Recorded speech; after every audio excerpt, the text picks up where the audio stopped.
Today in the crypto space, we see the market getting a bit of a bounce. Bitcoin at around $83,500, Ethereum right around the $1,900 mark, and the rest of the crypto space, the altcoins, pretty much going sideways. Not much price action there as Bitcoin is sucking liquidity out of the altcoin market. In today's video, I want to talk about the general market. I want to use Bitcoin as a leading indicator, but more importantly, I want to talk about one project that I've been waiting patiently to talk about, and of course, that project is called Movement. So you know what? Let's talk about the news. Let's analyze the charts and let's strategize to capitalize.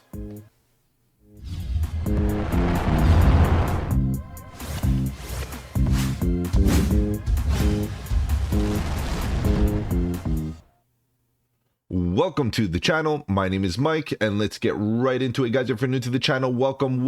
On the channel, we talk about cryptocurrency, Bitcoin, Ethereum, and all the altcoins. Looking for opportunity, whether we go up or down, bearish or bullish, it doesn't matter. All we want to do is stay one step ahead of the market so that we can capitalize on any of the volatility. And if you appreciate the strategy, subscribe to the channel, click the bell so you don't miss out on any of my future videos, including the live streams at 8 p.m. EST, where we talk about crypto news and price action. Guys, if you have any projects you want me to cover here on the channel, feel free to let me know in the comment section below. You can hit me up on the socials. The links are in the description. Better yet, guys, join the Discord. The Discord is where it's at. Lots of good alpha, trade setups, fundamentals, and learning material. The best part is it's absolutely free.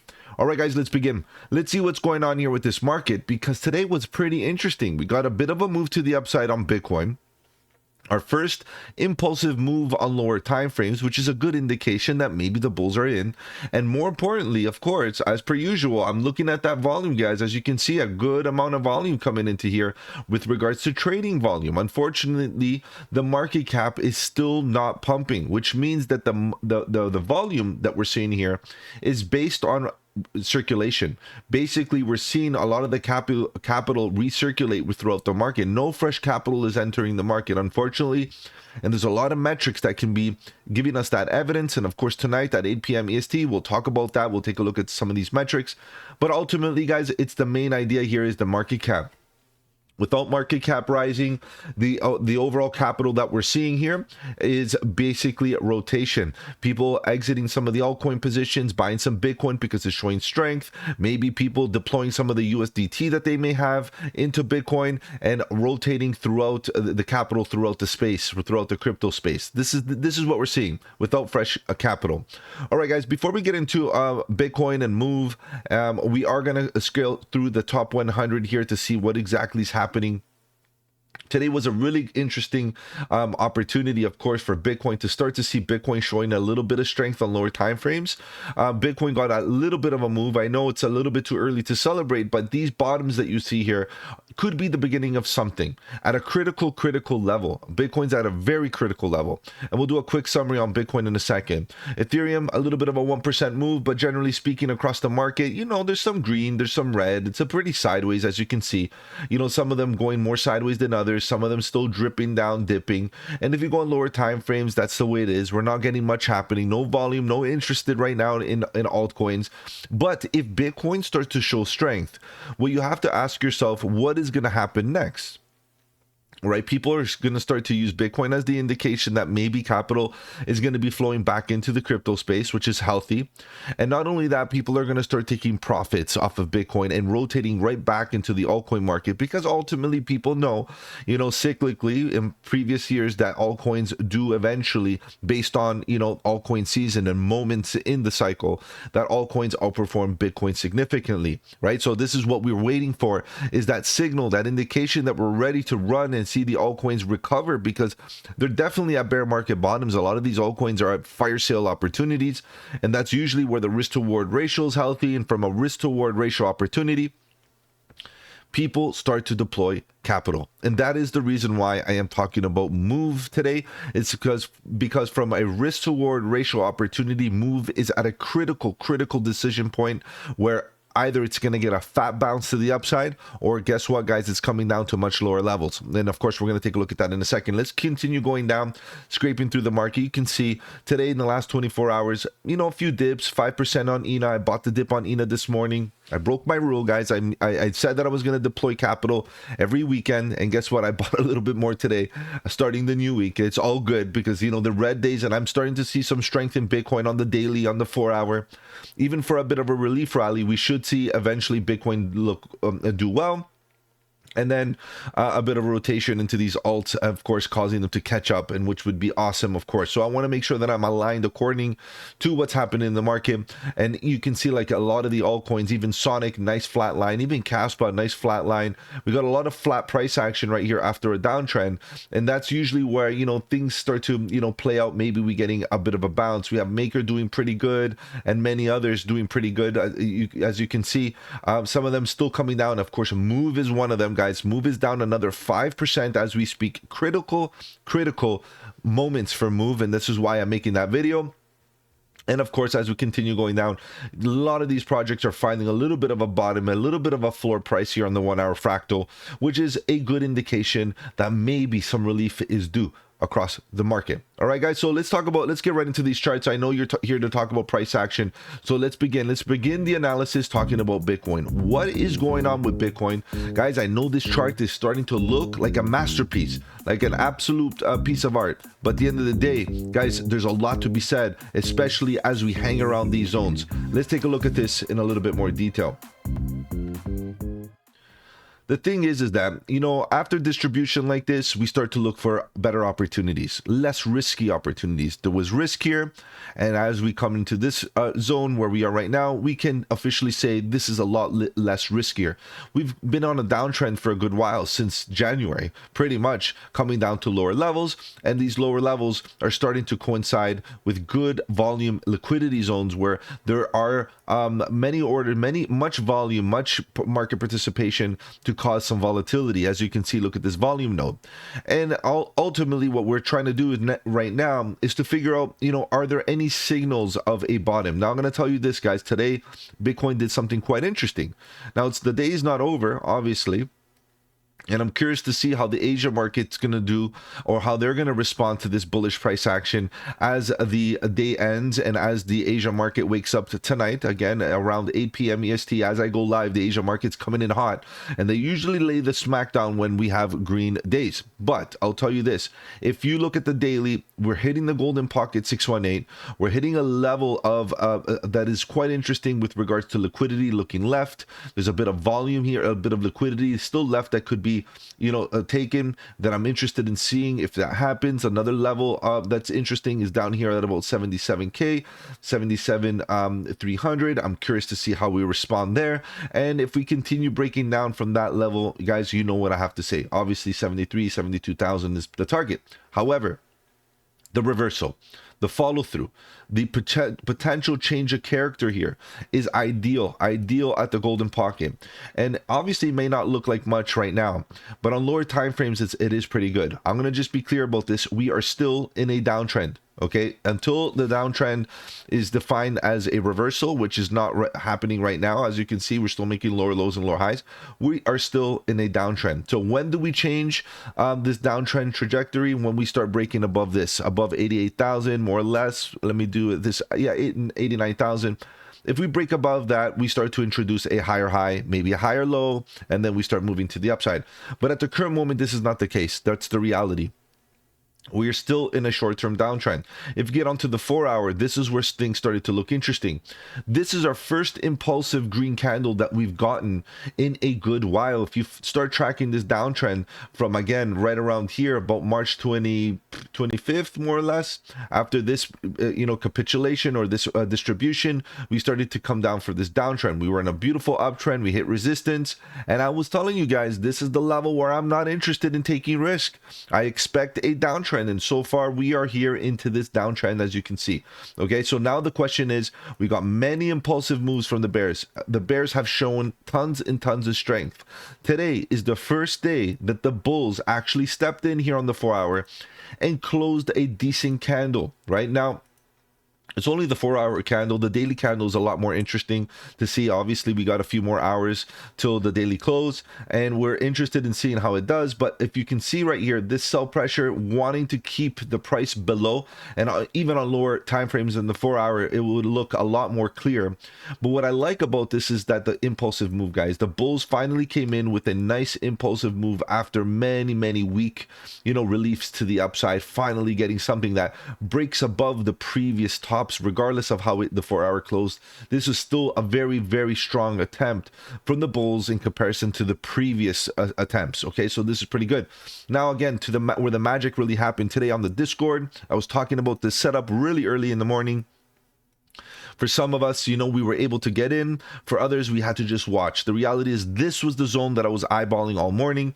And here I was able to get into a position and finally get to this level right here where I was like, guys, we overstayed our welcome. Take your profit, trail up the stop loss, and do your thing to defend those gains. And luckily I did.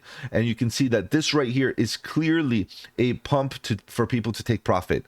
Okay, so nice reaction to the upside, rejection, and then now it's coming down. Guys, we're going to be coming down here until we find another level of support. The reality is that Bitcoin is at critical levels. Even if we come down to these levels right here and we make a higher low, it is still valid. It is still valid. Why? Because this looks interesting in comparison to the previous high.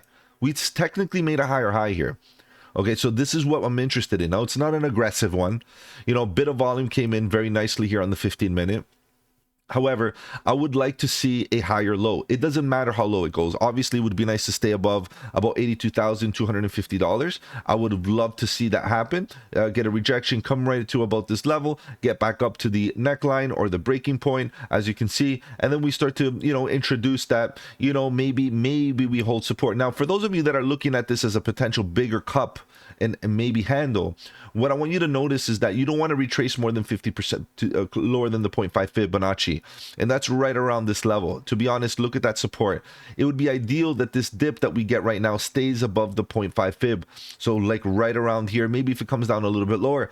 Obviously, we have the golden pocket very, very confluent into this area, as you can see. So we have to keep that in mind. The golden pocket is right here at the support levels of these tops right here. Very interesting. We also have the point of control right into there. Guys, I rarely make videos on the 15-minute, but I definitely want you to know how crucial and critical this 15-minute chart is, given the fact that we could be finally rolling to the upside and finally getting that change of character after a retracement from this previous bottom and back to the golden pocket, like I mentioned earlier. Okay, so this is so critical, guys. If we do not get a reversal where we finally start making higher highs above this high, guys, it's very likely we're coming down to 73,000. Okay, I don't think any volume below is actually going to hold up. I don't think that, you know, the lower levels. Let's quickly zoom out here and get this spread apart. You know, the lack of volume right into here, as you can see, based on the volume profile, the weak spot, the actual strength comes into about 70K, where we can actually hold some of this support. These candles, there's no guarantee, in my opinion. Without volume, there's no guarantee. Okay, so be very careful here on Bitcoin. Lower time frames are looking good. We could potentially start getting a reversal right into this level. And of course, as you can see now that I've zoomed back out, you can see how the play-by-play is actually working out. Golden pocket, nice bounce, horizontal support, and if we can finally get that change of character, guys, off to the races. Now, what's going to happen as Bitcoin does well? Okay, the reality is today we got a taste of it. Bitcoin did very well. Altcoins went sideways, or in fact, some of them didn't do well. And if you saw the Bitcoin dominance, it actually rose up a little bit today. And that's because Bitcoin showing strength causes people to sell some of their risk on assets and get into where there's less risk or where there's strength. And Bitcoin is showing strength at the current moment. So temporarily, we may see Bitcoin suck liquidity out of the altcoin market. Unless we get some increase in total capital, still we'll see Bitcoin show strength there and Bitcoin dominance. And ultimately, eventually, we will get a rotation where profit takers start to look for more speculative ways to make gains and looking at smaller market cap projects. Of course, that's where the altcoin market steps in. Now, Move is the project that I want to talk about today. Now that we understand what's going on with Bitcoin, I quickly want to keep the daily chart. Guys, the daily chart right now is quite interesting. You got to admit, from a risk to reward ratio opportunity, guys, there's no other better place to buy than right now. There's no other better place, because if we start falling below this horizontal level, guys, it's very likely that we start falling into the abyss. And that's where, you know, in fact, where you really want to start to get defensive. Just understand that market makers do have their ways at these levels to, you know, hunt liquidity and all of that. I do see the lack of volume below, and there's still a few buy orders at lower levels and a bit of price action right here, but they're very, very low volume. The reality is that if you start breaking below this horizontal, and we put a proper horizontal line in there, right around here. If we start closing below this, maybe we can exclude the wicks. You can see, no, I'd rather be a little bit more safer right into here. I like this level a lot better, guys. If we can stay on top of this and not break below, we're doing pretty good. Look at this impulsive move and then the quick bounce down, and we're back to horizontal levels. If you can get into a position right here, what advantage do you have? That is the question. What is the reward here? The reward, there's two advantages. Number one, you're buying from a position of strength. Okay, so you're buying bottoms. You know where your invalidation is. You know how to protect yourself. Even if we break below, there's plan B. They can still protect you almost 99%, or even still protect you in such a way that you can remain very profitable. And we'll talk about that in a second.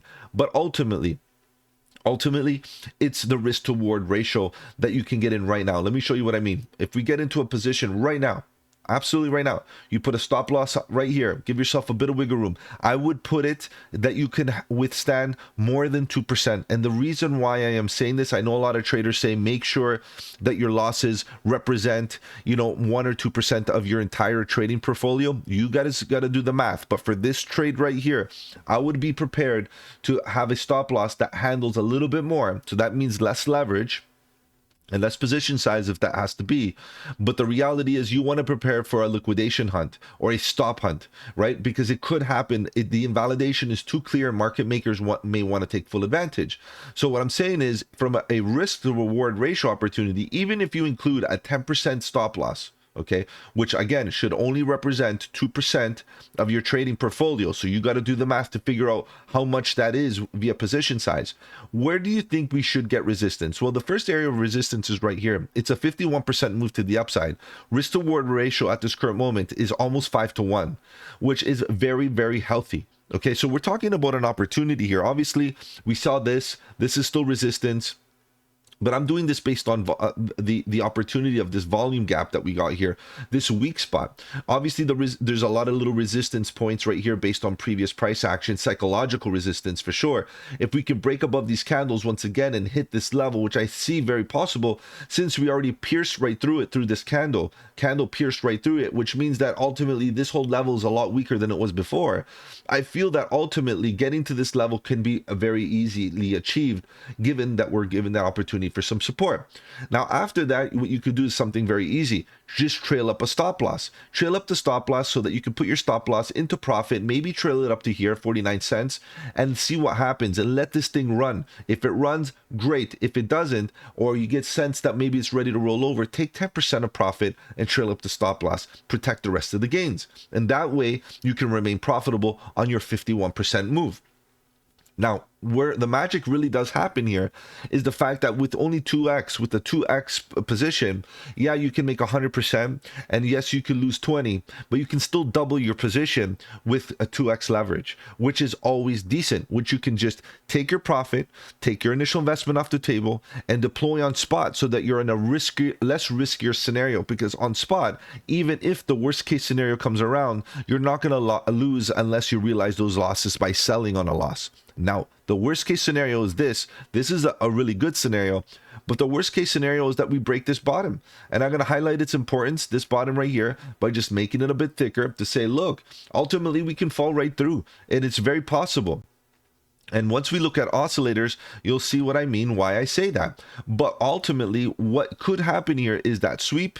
And we see this all the time, guys, because so many stop losses are in here. And most stop losses are 2% stop losses. That's the most common retail stop loss. So you want to put it a little bit, wider than that one, deeper than that one. And even if it requires that you get into a smaller leverage or smaller position size, who cares? Because ultimately, if we do come down and you're able to withstand the wrath of a dip like this, and we can get back above, that's when you get in with the bigger position size, because you got the confirmation on this back test, and we go for another higher high, and we start moving to the upside after the hunt. A hunt is down, so we got people out of the way, all the tight stop losses, everybody got destroyed. Unfortunately, that's the way it works. And then we get back in with a bit of safety and confirmation right around here again. And ultimately, you're buying at the same price. I get it. And if you have the stones to buy it down here, good for you if it happens and you catch this bottom. But at least right here, you've just doubled up. You're able to take more risk, and then on the bounce, it looks amazing. amazing. Obviously 50% is a pretty good just on spot. Imagine with 2x leverage, so that's not bad. Now the worst case, another worst case, so there's a couple cases that you got to consider, is that if we do fall, that's not good. Obviously, you can stop yourself out, like I mentioned before, or you can hold on. And this is obviously based on your risk tolerance. If we come up to this level and get rejected, guys, you have your opportunity to exit. And this is such a calculated way of doing things, because a lot of the whales out there induce these bounces on purpose so they can exit after a dump like this. So after a dump like this, where you fall below horizontal support, a lot of the times we do come back up, allow people to offload at close enough to break even, because if you bought into this level, it's so close to break even that eventually this acts as a distribution phase, and then we start coming down for another lower low with a bit of a dead cat bounce. Not a good look whatsoever. So you can see that ultimately at this zone, there's a lot to talk about. There's a lot of options. This is what I call a trading moment, right? A moment of where you want to get into the market with movement, where you have options to be defensive and obviously even offensive, where you can be very, very profitable. And what I didn't do here is talk about the absolute moonshot, because it's obviously an opportunity. Guys, this could be the bottom, right? This could be the actual bottom where we start to see move get back to previous price action. And if you think about it, we haven't gotten any major expansions here on the daily where we left the station, where we have imbalance in this chart. There's not much imbalance. There's not much volume gap, which means that this could be the absolute bottom where we finally reverse and get back to the range highs, because this is still a very, very tight trading range. I know it looks wide, but the reality is without expansion, there's no looseness in this range. There's no opportunity for weakness and gap and that type of stuff. So there's a lot of accumulation happening at this bottom range. Let's take a look at some of these oscillators. What I like the best about the oscillator is this. If you look at the price action and you look at the momentum is currently upward sloping, which, guys, is a great thing. Ultimately, I would have loved this dip to get more oversold. We can see the expansion did get way extended to the downside, so that's a good thing. But the momentum didn't get oversold where I would like it, which would be below the 30% mark. All good. What can we do? Sometimes the chart doesn't give you exactly what you want, but the fear here is that maybe we reverse here and come down and do get oversold in a bad way, in a big way. What do you think is going to happen to the price? Obviously, it's going to come down. But as you can see, the trend is currently upwards. You can see that by the yellow line. That's the moving average there. Now, if that's the case, the fact is that we're oversold here. Could we wait for a bullish response? And a bullish response right here would most likely continue this trend to overbought conditions. And trust me, overbought conditions is where you get the majority of the magic, and the magic is to the upside. This is the chop zone. The 50% mark is the chop zone. The chop zone is exactly why I call it a chop zone. Price action is super choppy, as you can see, and it does cause a lot of pain for a lot of people. And the majority of the time, after exiting the chop zone and getting overbought, that is usually where we get the majority of the impulsive move. And this is why I have been deploying a bit of capital into move, because it's now or we have to wait for the next move to the downside, which who knows how low we go for that support, and wait for another structure to deploy, which once again I am happy to do later on when that price action and if that price action unfolds. But at this current moment, the fact is that we're in an uptrend on momentum, and we see the red expansion in the background tapered in to almost non-existent. We could start tapering in with a green expansion any moment now, and that's usually where again magic happens to the upside, and that usually happens when the market gets overbought and it starts to extend upwards. That is what I appreciate. Another thing that I just noticed is this volume candle. I know it's not that big, but the reality is comparison to the previous volume candles, we have the majority of them have always been green that were a little bit bigger than the rest, which means that ultimately this is an opportunity, guys. This is something that we are seeing, that the bulls are stepping in bit by bit and potentially looking for bigger impulsive moves to the upside than the bears. Doesn't mean that the bears can't come down and pierce this, but at the end of the day, I am liking what's happening here with regards to momentum and the fact that price action at least is holding that price at the bottom of the range. Okay, so that's momentum. And we start to look at the trend oscillator. You know, this is an oscillator that I do appreciate because it does show the expansions also showing divergence. So we got two oscillators right now showing the fact that the price action is going sideways into this range, while the expansions are slowly getting smaller and weaker. In fact, we're starting to trend to the upside, because if you follow this and you follow what's happening with this, eventually we could see this expand higher, and this gets lower and higher, and then eventually we start to see the EMAs move up and we get in the bullish control zone, and we start to see nice purple big expansions to the upside, where we start to see the bulls take control of this market. And this is what I am trying to do here, guys, in the next little while, is to track Bitcoin's bottom as it rolls to the upside. I want to make sure that I allocate my capital into altcoins that are showing horizontal support with clear risk to reward ratio opportunities, where I can get in from a position of strength. Okay, guys, so this is very critical moments, and you should be very selective as to which altcoins you buy, and they should all be based on risk to reward. All right, guys, if I've offered you any value in this video, do the channel a massive favor, slap the like button. It does really help out with the algorithm. If you want to follow me on the socials, the links are in the description. Better yet, guys, join the Discord. The Discord is where it's at. Lots of good alpha, trade setups, fundamentals, and learning material. The best part is it's absolutely free. Take care, guys. Have a good one, and don't forget, buy the dip.